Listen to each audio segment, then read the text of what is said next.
It is Friday afternoon. Thank you for being here. I know with Fridays, it can easily feel like a point in the week where you just want to get things done and get home, or if you're already at home, get things done so you can get into your weekend. So really always appreciate you joining up and joining into this community. The more people that we get come along, especially quality humans like yourself, it adds to the richness, because we will be doing another breakout session today. So it's such a cool chance to get to meet other people in the community and listen to how things are landing for other people. You know, with these talks, the idea is that we're sharing concepts and sharing ideas, but ultimately, how does this apply for you? And listening to how it applies for other people is where I see a lot of richness come for people. So thank you for coming on in. Before we get into the key topic, a little bit of housekeeping from my side. So I've hit record. Yes, cool. That's another gotcha that I'm slowly learning. These sessions from now on will always be recorded, and we'll put them into the Meetup app afterwards so that you can always come back. And I was just mentioning to our speakers earlier that I'm going to also start sharing the audio file, not just the video file. So if you are cruising about your day or you are driving home, you can actually listen to it almost like a podcast as well. So if you do ever miss one of these or you want to send it to someone else, it's a cool way for you to sort of keep in touch with what's happening. I'm not entirely sure how interesting it will be during the breakout room part, but certainly for the rest of the talk, it's a cool way to connect in. A quick recap as well around the purpose of these groups. If you're on the Meetup app, you'll see a little blurb at the beginning, but certainly from my point of view, Agile is more than just a shift in process, tools and mindsets. It's all about the people. And so when we're looking at Agile within a people context, and certainly when we're looking at it from an HR perspective, how do we support people in their agility? So each time we meet as a group, and once a month, it's always on the first Friday of each month at lunchtime. The only time that may change is when we maybe get a few international speakers, depending on time zones. But you can always put this in your calendar, 1 o'clock on the first Friday of each month, as a chance to connect into the HR community. This is ideally a safe space for us to share, learn and ideate together. So as with, I'm sure, the way that you work within your own teams, holding space around you for new ideas and thoughts to come in, even if you don't maybe want to take them away with you, is a really nice thing that I like to sort of propose for people whenever we're sharing new ideas and new concepts, because certainly within the HR space, Agile is certainly applying it as a relatively new thing. So keeping your mind open to different ways of seeing things and thinking certainly makes these events even more amazing. Also, we iterate on these as well. I'll be putting a feedback link at the very end of the session. If you have any feedback about how we can do these sessions better, or also if you've got ideas of topics you'd like to hear about, please use that channel. We keep improving them. I look at the feedback, I take it on board, and then I try and adapt the next session for it as well. Really quick recap on previous topics. So far we've had Embracing Rapid Change, where we had Liv from Trust Power and we had Kirsten from Mitre 10 that shared with us around rapid change and how values are really important for supporting people through rapid change. Last month we caught up with Kate Champ from Westpac about why should we go Agile, and we looked at the information flow within organisations and the differences that she sees. And this month we're talking about introducing Scrum to HR, which is a really awesome topic. I'm really excited to get diving in today. Also, one last point around our community. I've just set up a LinkedIn group. Again, I'll put the link into the chat channel at the end. If you're interested, you're more than welcome to jump in there. I'll keep a lot of updates coming through there, and people can also share cool things that they find. Logistically, your mics are probably all off. I'm just doing a quick check. Generally, we keep mics off during the session, but if at any point you need to turn it on, you have the ability to do that. And finally, as a safety precaution, we obviously held off really late sharing the link to try and avoid any Zoom bombing. If you do see anything happen throughout the session that is of a concern, you're more than welcome to turn your mic on and just let me know. I can boot people out if I need to, but it is something I'm aware that does happen. Hopefully it's not something we have to worry about, but just to give everyone permission, if you see anything appropriate, please let me know as well. All right, quick geography check-in. We did this in our first session, and I really enjoyed just seeing where everyone's dialing in from. So if you feel comfortable to, again, feel free to turn on your cameras if you want to tune into the community. It would be good if we scale, maybe we'll go from the bottom up. Is anyone dialing in from the lower South Island today? Maybe Christchurch or below? You might need to unmute yourself. Give us a... Is anyone coming in from South Island? Yeah, hi. Yep, Oh. from Christchurch. From Christchurch, Doug, Luke, where are you coming in from, Luke? Christchurch. Christchurch, Tal? Invercargill. Invercargill, oh, you might be our furthest south. Upper half of the South Island, north of Christchurch, anyone coming in? All right, we might need to share the message to the upper South Island. Wellington, maybe up to about Taupō, out to Taranaki, Hawke's Bay. Wairarapa. Yes, me. Yes, awesome. And as we move up the North Island, anyone north of Taupō? Couple of waves going up, cool, awesome. It's really nice to see where everyone's sort of dialing in from. It always makes me smile when I listen to the news and I hear, because often obviously the news is recorded in Auckland, they always talk about everyone being south. So as I'm dialing in from the Wellington region, everyone's either south or north of me, so welcome in. Also want to give you a really quick chance to pause in your day. No doubt you've had lots going on today, and before we kick into this, give you a chance to take a nice big breath, get some oxygen. If you haven't moved your upper half of your body much today, invite you to just give yourself a little bit of a stretch, connect your body in, and actually be present for our next 50 minutes together as we explore a pretty cool topic with a couple of pretty cool humans. So today we're looking at introducing Scrum to HR. And I've had a couple of people contact me to say, what does this mean? What is this about? And I thought rather than myself share what this means, we'd talk to a team that's really doing this. Because as we mentioned at the beginning of the call, a lot of the concepts within Agile are just concepts until we start using them. And once we start using them and we start experimenting with them, we can figure out whether or not they fit for our team. I wanted to start first of all with an idea around people's exposure to Scrum.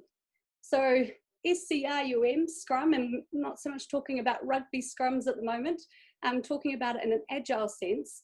I'm about to just launch a poll and I'm curious to get some feedback. Now it is anonymous, so you can put in your votes for this. And there are 3 questions within this poll, just to give us an idea of where people's knowledge and thinking is at in terms of Scrum. So the first question, have you heard of Scrum before? Completely fine if the answer is no. Maybe this is your opportunity to learn a little bit about it. I've put kind of, yes, no, and kind of for all of them, because there's always a bit of a grey area. So it's sort of a chance to, you might be a hybrid of it. Maybe I've heard of it, but I don't really know what it is. Have you worked in a Scrum team before? And this might either be you are in the team, you might be coaching the team. And then the last one is, do you have Scrum teams in your organisation? Or perhaps if you're a consultant or a contractor, perhaps the organisation that you're most closely working in at the moment. So I'll give everyone another 10 seconds to pop their answers in there. Again, the purpose of this is just to get an idea of where everyone's knowledge and experience is in it, so that we have an idea of our conversation today. All right, I'm going to close the poll and I should be able to share the results. Can you see those results? Are they coming through? Cool. All right, so we've got 89% of people have heard of Scrum. No one's in the no zone, but we've got about 11% in the kind of. Awesome. Have you worked in a Scrum team before? So we've got 33% have said yes, 48% no, and 19% kind of. Maybe you call it a Scrum team. Maybe there's a Scrum Master in it, but maybe it's some sort of hybrid. And do you have Scrum teams in your organisation or the organisation that you're most closely aligned to? 56% saying yes, 30% saying no, and 15% kind of. Okay, cool, awesome. That just gives us a little bit of an idea. Most people have an idea of Scrum. Probably half of our attendees have ever worked in a Scrum team, and over half have it in their organisation. So that's really, really good to sort of understand. It is the most common of the Agile frameworks. So that gives us, I'll just stop sharing that one, gives us an idea. Generally, most organisations that are working in an Agile way either use some of the language or some of the roles of Scrum. And if you want any more information, just for your own knowledge, scrum.org is an awesome site that has a huge amount of content and knowledge to learn a bit more about Scrum. But for today, really quick recap. Scrum, and this is coming from scrum.org officially, Scrum is a framework within which people can address complex adaptive problems while productively and creatively delivering products of the highest possible value. Sounds wonderful, right? On their site, they also say it's lightweight, simple to understand, but difficult to master. And I think that's a really interesting point, and certainly when we're talking to our speakers today, I'm sure we'll learn a little bit more about the simple to understand means the concept is relatively easy to grasp, but actually mastering the art of Scrum can be quite a challenge for teams and can take quite a long time as well. Just make sure I'm letting people into the room as they're coming in. And one last thing I wanted to share before we introduce our speakers.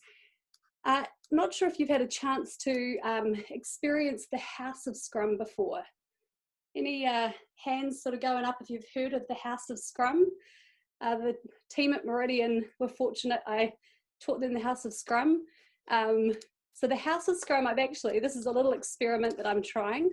Let's see how this works. All right, can you see? Yeah, is that showing? Cool.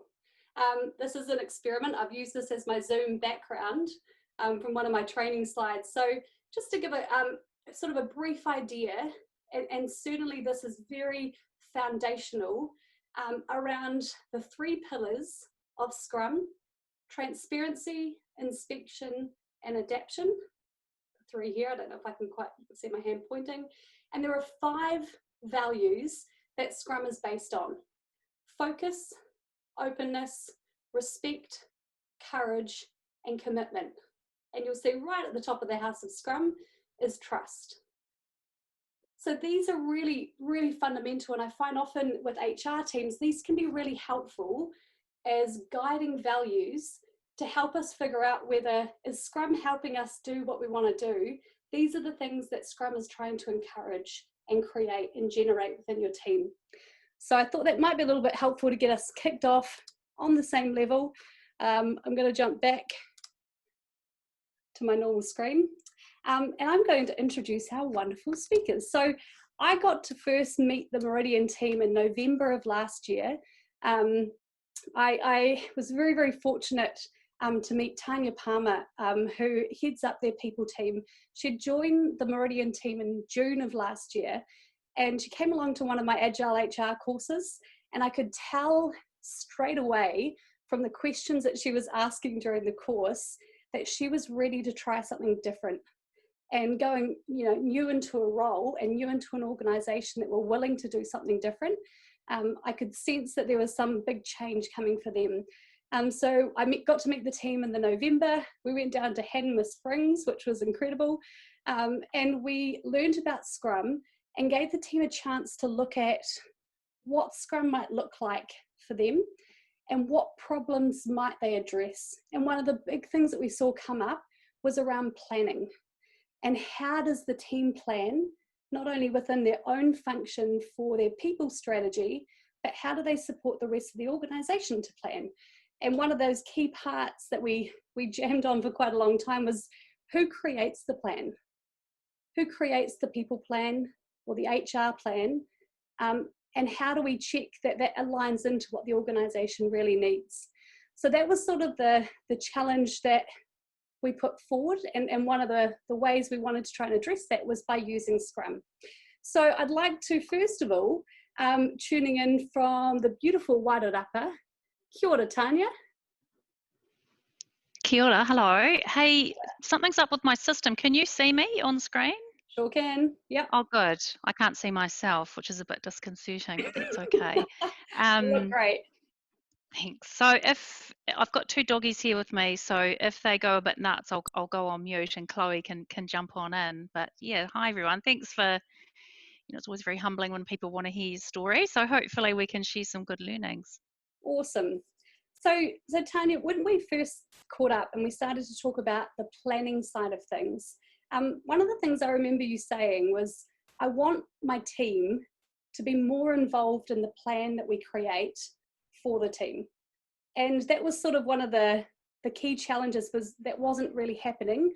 A plan was often created in isolation and then delivered by the team. But you had a different vision and you wanted to involve the team into it. So do you want to maybe give us an idea over the last sort of year, because you've been in the role now for a year, how that sort of evolved from the team weren't part of the planning at all, to where things have got to now? Sure. So yes, when I started in June last year, I guess, I started at a time, because our financial year runs from July till June. I'd started at a time when the budget was set, the plan, was largely done and agreed with the exec. But I thought a couple of things, I guess. My challenge was I was new and I really wanted to, build relationships with my peers and understand their business sort of priorities and people priorities and challenges and strengths that kind of went along with that. And I wanted to get a good sense with the people team of sort of how they felt about the plan and what they were doing. And I guess one of the things that struck me was the people plan, or the people strategy, had kind of been developed up at the GM level and talked about with the exec, but most of the people on the people team didn't really know much about it. But they were an incredibly capable and still are very well respected team. So I was kind of curious to try and connect the things that were in this people strategy with the work that the team were doing, which was adding lots of value, and actually how do we kind of get one sort of view of all of that. So I set about talking with each of the GMs and all of my team. We also got a bit of help from Gartner, who used to be CB, on we did a bit of a survey amongst the sort of people leadership team to go, if you thought about all the functions of HR, which ones do we think are really important in this business, and how mature do we think we are currently on them? And actually the team had a pretty good intuition, which I thought they did have anyway. The people leadership team had a really good intuition around what the business needed, and were actually working on the right things. But I'm a big believer in a bit of PR around HR and really communicating with the business about what we're doing and why. So in my travels with them, I connected, asked them about their, obviously we've got an overall business strategy, looked at each business unit sort of priority and strategy. What is that? So what people things are really key? Actually, what are your current challenges and your current strengths? And then we worked out, okay, what's common to most of them? What's a bit unique? Let's map that up, marry that up with sort of what the team are looking at doing, and create what we called a people plan on a page.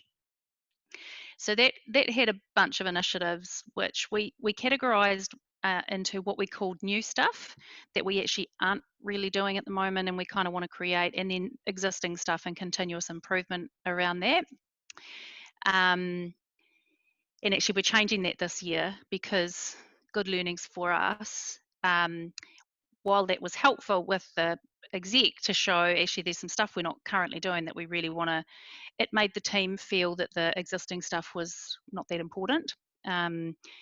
But actually it's really important, because there's a lot of, as you all know, HR is, there's a lot of complex legislation and a whole bunch of stuff that kind of helps us, support the business in a people sense. So Chloe can talk a bit about that later, but so that was one of the good learnings for us. And so we created a people plan on a page, and foundational to that was what we called our gifts to the business. So we said, other than the initiatives that we're doing and the continuous improvement and showing how that will support the people priorities that each of the businesses had, actually what are our gifts to the business? So we came up with 3. So the gift of time, we said, we really want to give time back to managers and people, and that's about eliminating or streamlining stuff that takes a lot of time that doesn't really add a lot of value. And the other one was know-how. Actually, there's a lot of really deep expertise that's needed around the HR stuff. So actually, we will provide that deep expertise that you need.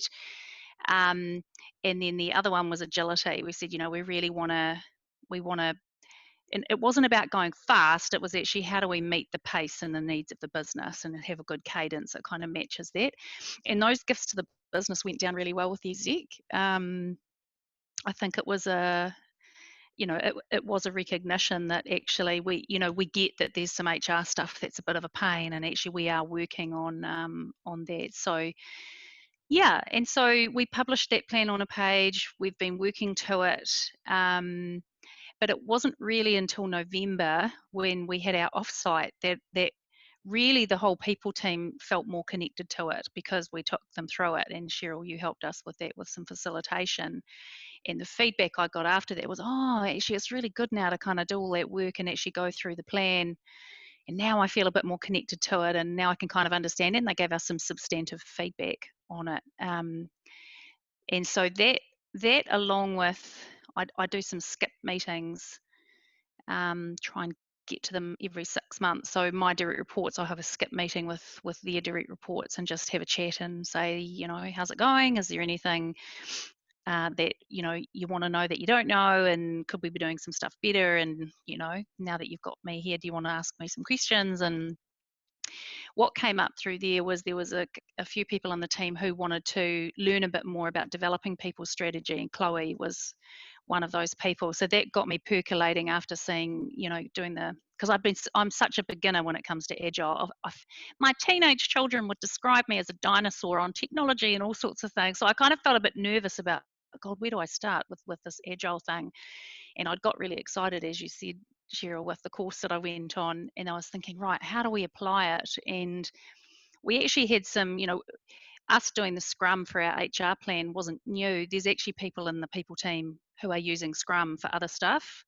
There's a lot of, Anna came in and sort of reimagining our engagement survey, ran a Scrum around that. So in our I know Lee's on the call. Lee's team runs Scrum and Agile for a lot of their work around capability and development. So I was thinking, how do I dip my toe in the water that, and not feel overwhelmed, and really start really adopting this Agile practice, but also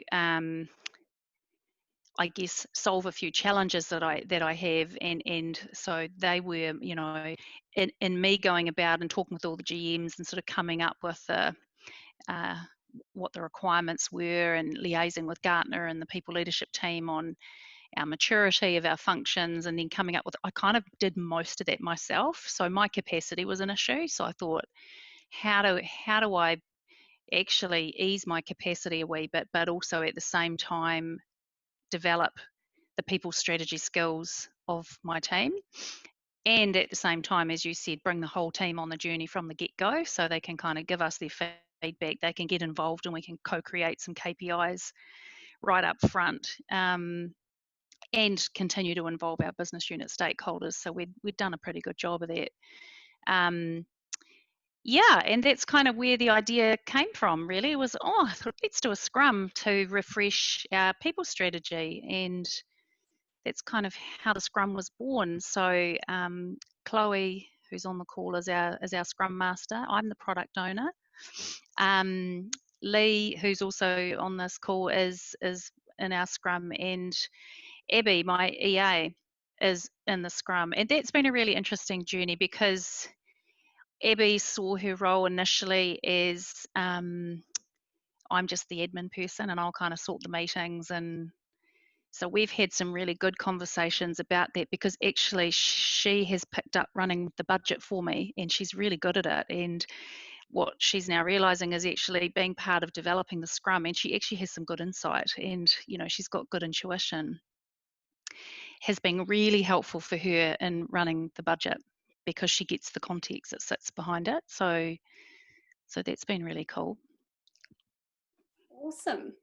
I love that there was a desire to bring the team in, knowing that having the team connect with the plan was really important. But as you mentioned, also your capacity as a leader to maintain that level of planning on your own and continually updating it is not very realistic or sustainable long term. I'm sure there's a number of leaders that would love to hand some of that responsibility to their teams, but actually opening that up and starting to bring that in. So once we'd sort of understood and being at the offsite and the team, I still remember them sort of looking at the plan and going, oh yeah, this makes sense, but what about this? And how about, and all of a sudden it was the opening of quite a big realization that the team had such an insight into, your wonderful team have got a huge amount of experience with the people within Meridian as to what they need. How did you take it from, okay, we've got an idea of what Scrum is, we have opened up the plan to say, how does this look, how do we want to do this?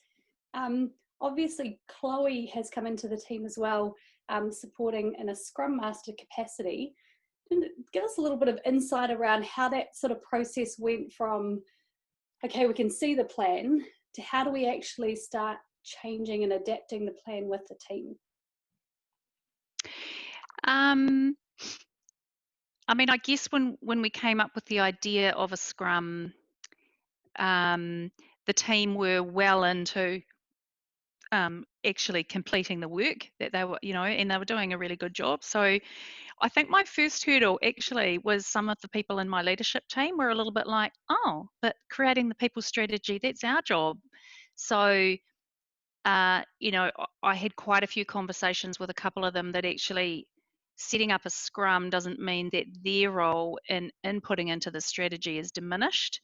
It actually will be helpful to their capacity, because actually what the Scrum will do is coordinate all of the various inputs and outputs and make sure they do what they need to when they need to do it, rather than so I needed to get a couple of my team comfortable with that, and they were great, and they were happy to let us run with it, and then we set about getting a coach, because Chloe and I looked at each other thinking we've got absolutely no idea what we're doing. So with our customer business is there's a lot of sort of agile method sort of work happening in the customer business, because they're migrating.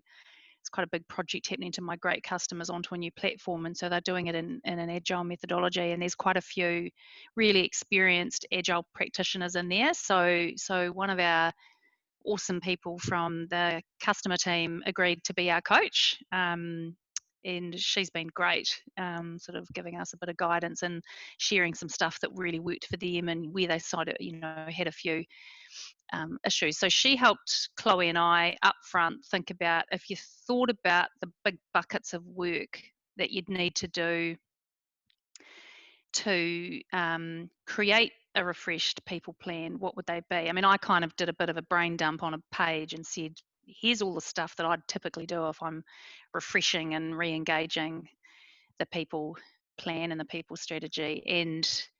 And what Jess helped Chloe and I do was start putting that into some sprint type backlogs. And then every time Chloe and I had a pre-planning meeting for a particular sprint, we'd refine that bucket a bit more. So I sort of started to see, gosh, actually, I can really see here how you just can do a bit of a brain dump, refine it a little more, and then don't worry about the end-to-end plan, actually, just worry about refining the sprint that you're currently in. And so even that, capacity-wise, just made me feel a lot more relaxed about it, because it made me realize we're only just working on this little bit and we'll get to the rest of it. But whereas normally, if I'm honest, I'd probably think about the end to end and go, oh, and my brain would be going brrr all the time on it. So yeah. And I imagine trying to solve problems for the future that you haven't even you don't really need to worry about just yet. There's some immediate ones. You also mentioned earlier on also about co-creating of the KPIs and kind of working with the team to talk about what would success look like in these different areas, which was, I still remember as well, the team really had some really strong ideas and really insightful ideas around how could we measure the impact of this work that we're doing. Yeah, and so we've sort of progressed that even further as we've refreshed the plan. So because the team, as I came on board, right, the team kind of already had some KPIs and they already had work that they were doing, and some of it got tweaked and refined. But you're right, they were thinking about, right, how could we measure the impact of this? So we did a couple of things. Actually, shortly before lockdown, we did a survey. We went across the entire people team and all of it, about 50 to 60 of our stakeholders, mainly people leaders, and we asked them to tell us what was important to them and how well they thought the people team were delivering, so we could get a bit of input from there. And that was really insightful, actually, because it helped us really focus in on, actually, instead of choosing 20 things to focus on, what are the 2 or 3 things that are really going to shift the dial over and above what we're doing. And Lee and I had a conversation with Gartner, who helped us with this, and there was a cluster of about 5 things. So one of them was analytics. We're putting new software systems in place, so we knew that analytics was a really key one, because much like many of you probably, we've got our lovely Dan, our analyst, who labours away over Excel spreadsheets, and trying to get metrics on people is impossible. So we're putting in some software that will help us with that. One of them was manager development, and we run some really sophisticated and really awesome leadership development programs, but what people were looking for was like a manager 101, actually tell me how to have a hard conversation with somebody, and we sort of knew that was a need anyway, and the survey confirmed that. And then there was this cluster of 3 things: reliability, timeliness, and knowing my business needs. And what Gartner said to us was, you see that all the time. And they said, what that's about, that's a customer service mindset that your stakeholders want. They want you to do stuff fast, do it reliably, and know what they need and just get it done. And they said, while that's important, if that's all you do as an HR team, you're not going to hit your strategic contribution, and you'll just be in this total customer service mindset constantly. So they said, which was great advice for Lee and I, they said, don't react to that one and go, oh gosh, we need to do better, we need to do faster, and we need to be more reliable. Actually educate the business on, hey, we know that's important and this is what we're doing, but actually we also have to do this other stuff, and here's why. So that was really helpful. And then we also surveyed the people team again and said, how have you found the last year? And we got some great feedback, and which initiatives have you contributed to, and how do you think they've helped the business? So we sort of asked them to revisit. And that was quite tough, actually. Some of them found that a bit hard. So that was good learnings for us. But in the main, most of them said, oh, gee, I was a bit nervous we had too much on our plate. But actually, we've worked really well and we've actually delivered some pretty cool stuff. And here's the difference we think it's made. And some people went, I actually don't know what difference it's made, but it got them really curious, thinking about, oh, actually, what difference has it made? So we compiled a document that was twofold. We did that during lockdown. We compiled a document that said, hey, contextually, here's what we did last year. here's how we engaged with the people team and the business, here's our plan, and importantly, here's what we've done, and here's the impact it's had on the business. And now what we want to do is re-engage so that we can start refreshing that plan for the next year. And that document's been really helpful in two ways. It was a really helpful reflection for the people team to really just stop and pause and acknowledge and celebrate all that they'd done, because there was a tendency to just churn through really good work and then just move on to the next thing. And that came through in our engagement survey. Hey, we need to sort of stop and pause and just celebrate a wee bit more. So we made quite a quite an effort to do that. And then the same document we also used to engage with the business to go, hey, remember we came to you and we said blah blah blah, and this is what we've done, and now we're doing blah, and we really want to talk to you about your people priorities, and have they changed? Yeah. And yeah, so we're actually in the middle of it. We've just finished sprint 2 and we're about to start sprint 3.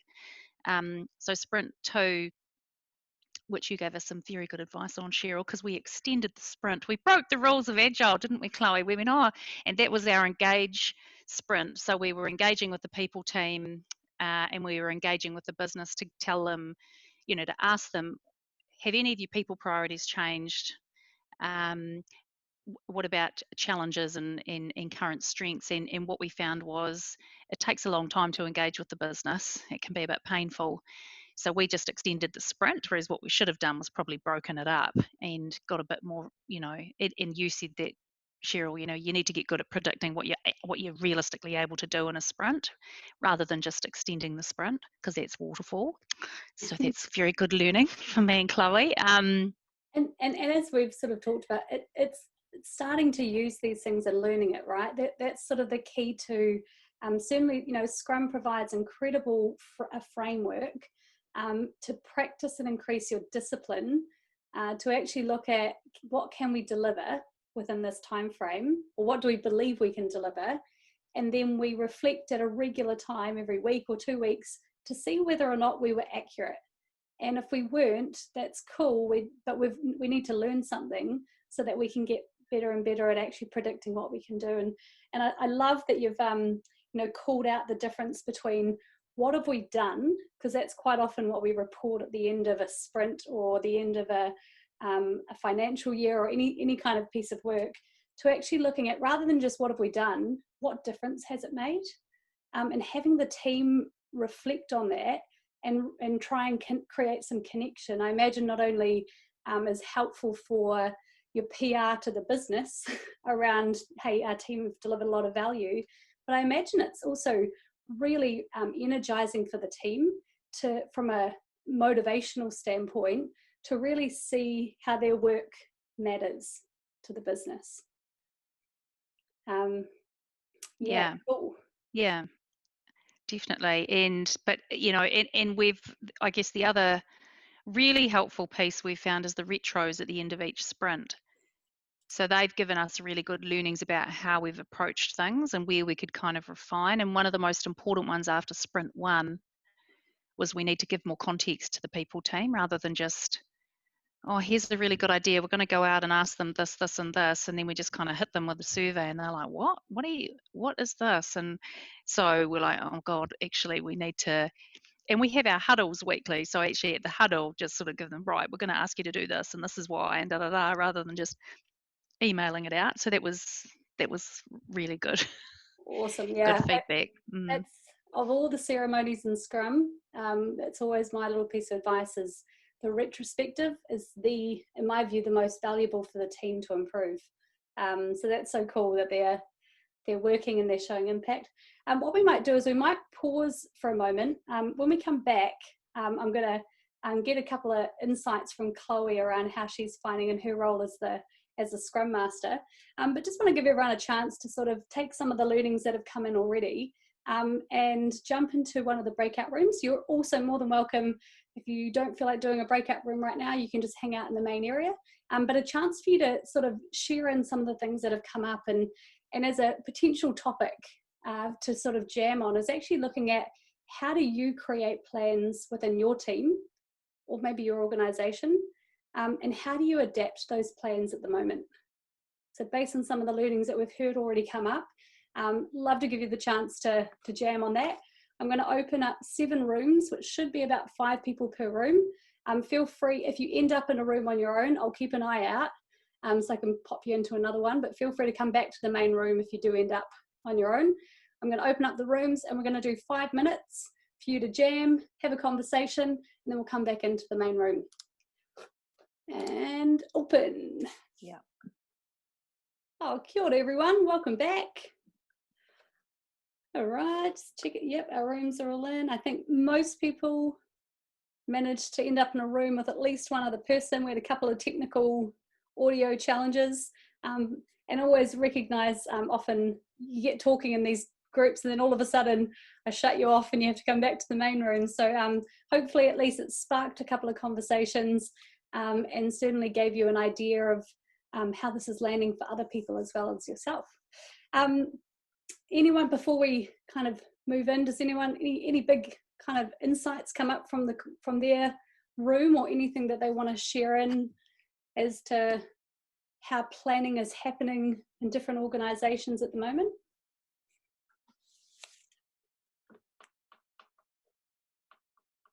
Completely fine. We can just keep on moving.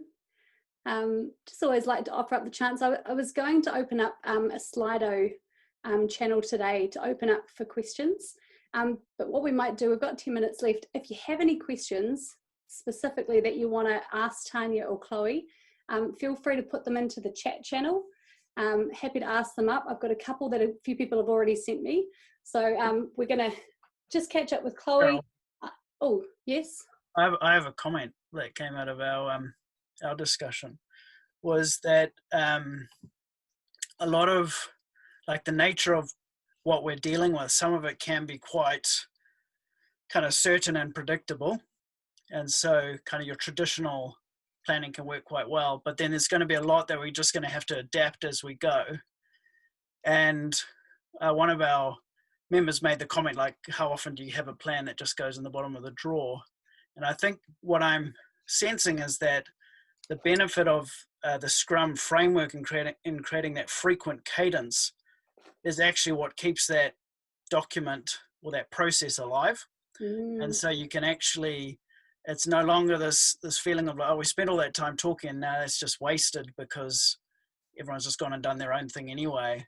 It's kind of like, okay, this is how we actually enable that document to be adapted and to adapt as we go, rather than pretend that the outcome that we're going to get in the future is exactly what we're going to get. So I thought that was, like, for me, was a real benefit of having a Scrum framework in place. To creating those regular rhythms and practices that actually kind of force you to relook at that plan on a regular basis. Yeah, and if you're retrospecting, then you've kind of, what you're doing is you're gathering evidence all the time as to whether that plan is in fact going in the direction you wanted it to, or forces within the organization are sending it in a different direction. Yeah. And because you're checking in regularly, you can then be agile and kind of adapt to what the context is. And I imagine as well, it's a really great point, because the retro often offers us an opportunity to check whether or not what we thought was going to happen did happen, and certainly challenges our own beliefs around certainty. And if we are never checking in on whether or not we were right or wrong, and we're just assuming we were right, our plans can go in a pretty wild direction, right? Based on what we've learned, with things changing so quickly. Imagine if we didn't change our plans when COVID hit. Organizations all over the world have had to change their plan and adapt it. And every single day in New Zealand and every single week, things are changing. So we need to keep checking our plan against what has changed in our environment, what our people need, all the different things, so they can keep lining up. So yeah, that's a really good point. The discipline, it's usually one of the number one things I hear from teams working with Scrum, is it requires discipline, which is a really challenging one for some teams to start with, but teaches us some cool techniques. And And on that note, just want to introduce Chloe Smith. Kia ora, Chloe. Kia ora. So Chloe, you've stepped in to support the people team as their Scrum Master. Yes. Sort of, and just your last sort of few weeks, because you're into Sprint 2. What's some of the things that you've sort of seen happening and some of the benefits for the team with running a sprint with this piece of work that you're doing? It's a really good question. I think I'll probably circle back a little bit and kind of reiterate what Tania was talking about earlier in terms of how we actually set up the Scrum team. And I think for me, a real personal connection to the people plan often in my role day to day. So I'm just in a generalist HR role, business partner role. And actually, I wasn't that connected, and I've said this to Tania in terms of what the actual people plan was and then how my role contributes at a basic level. Yep, I completely understood that. But then actually how I then partner with my business units and actually that PR piece around, hey, this is the value that we're adding in the work that we're doing, and here's all the things we've done, was missing. So I think what has been a great stretch for me has been the opportunity to be involved in this and actually feel really connected to the plan. So in terms of the Scrum Master, we just kind of did a, who's interested, and I got landed with the stick, which has been really, really awesome. And as Tania mentioned, real opportunity to connect him with one of our agile coaches in the business. To start with, I was like, Scrum Master, oh, can I remember what that means? What did Cheryl talk about again? And so, yeah, it's been a real journey. And I think when we set it up, we're a small team. So there's myself as the Scrum Master, Tania as the product owner, and then there's also Lee and Abby. So it's quite a small group.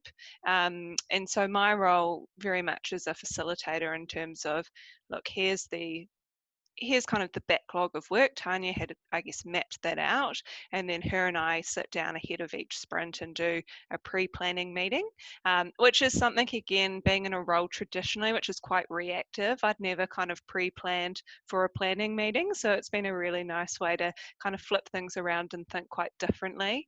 So we sit down and go, what do we want to achieve when we then go into our planning meeting? We then go into the planning meeting with the team, again, facilitate how that will run. Ultimately, what's a goal that we want to achieve throughout our sprint? Tania and I typically will have talked about the cadence in terms of the sprint, that whole predictive, how long will this piece of work take? And that's something, again, we're very much learning. Our sprint 2, what we've now learnt from Cheryl, which is really helpful, is part of that sprint was engaging with the business leaders, and really busy time of year, performance REM time, all sorts of processes which are typically non-agile as well. So actually getting that engagement with the business took longer than anticipated, and we kind of went, we'll just extend it out a week, which, again, just becomes a waterfall rather than a sprint. And in hindsight, and I think the importance of retros is really critical, because we are going into our retro soon for Sprint 2, but, in hindsight, actually breaking it down and saying, we've had the Sprint 2 as engaged, so engaging with the people team and engaging with the business leaders, and actually engaging with the people team was probably one sprint, and then engaging with the business leaders was another sprint. But again, that's something we'll reflect on in our retro. So that's been really good learnings. I think as well, from my perspective, I've always found strategy, even just the word, it sounds complicated. I don't know, how do I contribute? How do we as a group, kind of define what that is and agree on it? I've always found that as a bit of a missing piece, but I think with doing this in an agile way, it really breaks it down and doesn't make it seem like a really massive project to complete. You kind of just address each step as you go, you reflect, you adjust, you adapt, and so it just makes it feel very achievable, is probably my biggest learning so far. Yeah, nice. Breaking it down, right, into simple bite-sized pieces. Yeah. That's wicked. I've actually got a question from Julian. She was asking around, interested in understanding what was in the sprint breakdown. So you guys mentioned sort of different engagement with different groups has been one way in which you've sort of set some goals for the sprint and sort of some themes for the sprint. And also a question around what sort of work is actually happening within the team. So for the team that are working in the Scrum team, what types of things are you guys working on? It's a good question. So we kind of see, Tania articulated this really well. Our role is kind of a facilitation almost role where we engage with different parts of the team. So it may not be that we're necessarily doing. So for example, the recent sprint has been the engaging with the people team around, we've reviewed, our progress against the plan last year. We've surveyed everyone and gotten their insights. Now, actually, it's really important we engage with the people team to bring them on the journey. And then with the business leaders, it was around, hey, here's what we've done. Here's what you told us last year. Here's what we've done, and that kind of PR piece around it. Because often we don't stop and reflect and go, here's all the amazing things we've delivered on. So in terms of breaking that down, the business partner team was really, really critical to engaging with the business unit leaders. We, in terms of our setup, the business partners look after different areas of the business. We have portfolios, so part of that, so I took on the task of engaging with the business partner team to say, hey, look, this is what we need from our business leaders. We had a bit of a PowerPoint around, hey, here's all the things we've done. So we took the business leaders through that, and then we said, here's your people priorities and challenges from last year. Are they the same? Are they different? So it actually wasn't necessarily us going out to the business. It was us engaging with the right people in the people team to then get us the right information, really. Yeah. Nice. Thank you, Chloe. I'm conscious we're just on the 2 o'clock, the end of the call, and my sense is there's a number of questions that would love to keep the conversation going. Best way to connect with you guys, I put the link to your LinkedIn profiles into the Meetup app. Is that a good way for people to connect in if they have any other questions? Obviously, Chloe, you're probably one of the first Scrum Masters to actually be within an HR team, certainly within New Zealand teams. So I'm sure there's probably a few people that would love to gain some of your insight. And Tania, I take my hat off to you every day for the vision you have for your team to try this stuff and do something different. So thank you for paving the way for your team. And hopefully during this call, some people have picked up some ideas and inspiration to take back to their teams as well. Thank you, ladies. Wishing you all a wonderful Friday. A quick insight into 1 month from now, when we hope maybe it's definitely going to be lighter in the evenings, whether or not it's going to be warmer. In a month's time, the topic of the next event is the future of the agile coach role. And Doug, who very kindly is my co-host from today, Doug's going to be joining. I also have one of the most experienced and the founders of agile coaching in New Zealand. We're going to be talking about this agile coach role, and we have a hypothesis around the future capabilities of the agile coach role, and so we'd like to test that certainly within the HR community about how you're mapping future capabilities for your coaches and your Scrum Masters. So feel free to join us. It's the 7th of August. I'll just put into the chat channel as well, there's a feedback form if you have any feedback from today, and that is the link for the event for next week. Have a wonderful weekend. Feel free to turn off your mic before you leave and say farewell. It's wonderful to see all your faces, and we'll catch you again next month. Thanks, Cheryl. Thanks, Doug. Thanks so much. And thanks, Tania and Chloe. Thanks, everyone. Thank you, everyone. See you guys. Thanks, Cheryl. Thanks, guys.